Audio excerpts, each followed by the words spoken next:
ರಾಹುಲ್ ಗಾಂಧಿ ಈ ಬಾರಿ ಸಿದ್ದರಾಮಯ್ಯನವರನ್ನು ಹಾಗೆ ನಡೆಸ್ಕೊಂಡಾರೆ. ಒಬ್ಬ ಒಬಿಸಿ ನಾಯಕನ ಅವಮಾನ ಮಾಡಿದ್ದಾರೆ ಅಂತ ಹೇಳಿದ್ದಾರೆ.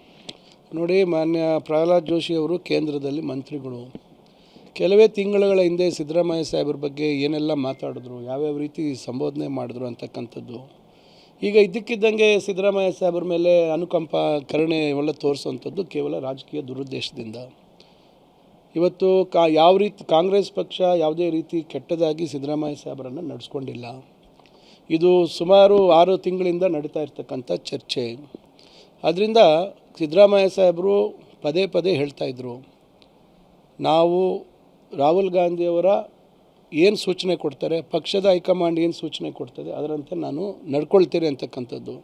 ಈಗ ಅವರು ನಿರೀಕ್ಷೆ ಮಾಡಿದ ರೀತಿ ಬೆಳವಣಿಗೆಗಳಾಗಿದ್ದಾವೆ ಅಂತಕ್ಕಂಥದ್ದನ್ನು ಕಂಡು ಇವತ್ತು ಅವರಿಗೆ ಹತಾಶರಾಗಿದ್ದಾರೆ.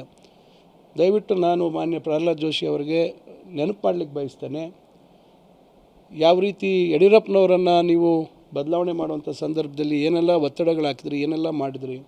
ಕಡೆಗೆ ಯಡಿಯೂರಪ್ಪನವರು ಕಣ್ಣಲ್ಲಿ ನೀರು ಹಾಕ್ಕೊಂಡು ಹೋಗಿ ರಾಜಭವನಕ್ಕೆ ರಾಜೀನಾಮೆಯನ್ನು ಸಲ್ಲಿಸಿದ್ರು. ಆ ರೀತಿ ಸಿದ್ದರಾಮಯ್ಯನವರು ಆ ರೀತಿ ನಡ್ಕೊಳ್ಳಿಲ್ಲ, ಆ ರೀತಿ ಮಾಡಲಿಲ್ಲ. ಏನು ಕಾಂಗ್ರೆಸ್ ಪಕ್ಷದ ಹೈಕಮಾಂಡ್ಗೆ ಏನು ಮಾತು ಕೊಟ್ಟಿದ್ರು, ನಿಮ್ಮ ಆಜ್ಞೆಯನ್ನು ನಾವು ಪಾಲಿಸ್ತೀವಿ ಅಂತ ಅದರ ಪ್ರಕಾರ ನಡ್ಕೊಂಡಿದ್ದಾರೆ. ಅದರಿಂದ BJPಯವರ ಕನಸು ಏನಿತ್ತು ಅದು ನುಚ್ಚುನೂರಾಗಿರೋದಕ್ಕೆ ಅವರು ಹತಾಶರಾಗಿದ್ದಾರೆ. ಈ ಬಾರಿ ಸಿದ್ದರಾಮಯ್ಯನವರನ್ನು ಹಾಗೆ ನಡೆಸ್ಕೊಂಡಾರೆ. ಒಬ್ಬ ಒಬಿಸಿ ನಾಯಕನ ಅವಮಾನ ಮಾಡಿದ್ದಾರೆ ಅಂತ ಹೇಳಿದ್ದಾರೆ. ನೋಡಿ, ಮಾನ್ಯ ಪ್ರಹ್ಲಾದ್ ಜೋಶಿ ಅವರು ಕೇಂದ್ರದಲ್ಲಿ ಮಂತ್ರಿಗಳು.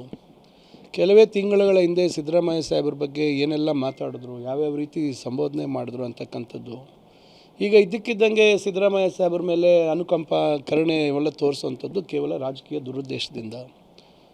ಇವತ್ತು ಯಾವ ರೀತಿ ಕಾಂಗ್ರೆಸ್ ಪಕ್ಷ ಯಾವುದೇ ರೀತಿ ಕೆಟ್ಟದಾಗಿ ಸಿದ್ದರಾಮಯ್ಯ ಸಾಹೇಬರನ್ನು ನಡೆಸ್ಕೊಂಡಿಲ್ಲ.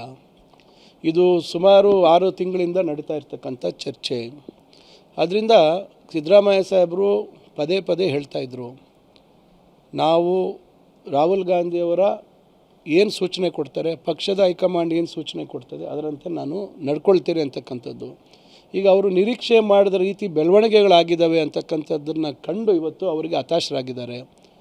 ದಯವಿಟ್ಟು ನಾನು ಮಾನ್ಯ ಪ್ರಹ್ಲಾದ್ ಜೋಶಿ ಅವರಿಗೆ ನೆನಪು ಮಾಡಲಿಕ್ಕೆ ಬಯಸ್ತೇನೆ, ಯಾವ ರೀತಿ ಯಡಿಯೂರಪ್ಪನವರನ್ನು ನೀವು ಬದಲಾವಣೆ ಮಾಡುವಂಥ ಸಂದರ್ಭದಲ್ಲಿ ಏನೆಲ್ಲ ಒತ್ತಡಗಳು ಹಾಕಿದ್ರಿ, ಏನೆಲ್ಲ ಮಾಡಿದ್ರಿ.